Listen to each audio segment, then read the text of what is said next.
Lijep pozdrav svima i dobrodošli u novi Geek Jackpot video. U ovom videu govorit ćemo o jednoj zabavnoj slot igri, a njezino ime je Double Joker. Igra je to koja možda ne spada u najpoznatije, ali vrlo lako je zavoljeti u jednom kada ju isprobate. Također je vrlo laka za naučiti, što je čini prigodnom za nešto novije igrače, a istovremeno će se svidjeti onim iskusnijim igračima, posebice kada shvate koliki je njezin RTP. No počnimo od simbola. Kao što možemo vidjeti, oni su neki od klasičnih slot simbola uz dodatak ovih džokera koji služe i kao wild i kao scatter simboli. Njihova wild značajka služi kako bi se mijenjali svi ostali simboli i tako povećale igračeve šanse za dobitkom. S druge strane, scatter značajka služi kako bi se u nekim situacijama potencijalni dobitak igrača množio s 2 ili 3, ovisno o množitelju džokera koji je otvoren.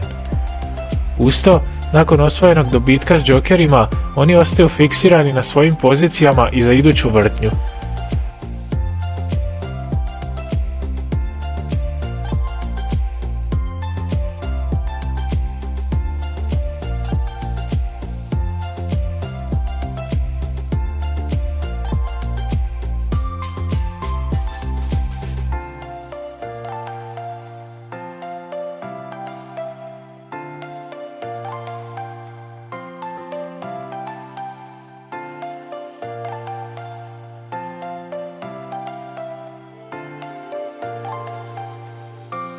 Osvrnimo se sada i na ranije spomenuti RTP.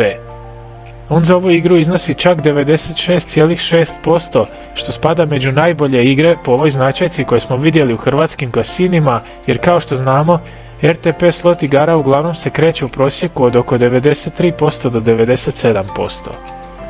Iz ove kratke recenzije jasno je da se radi o sjajnoj igri koju bismo definitivno preporučili svima koji su u potrazi za slot igrama koje će biti i zabavne i isplative.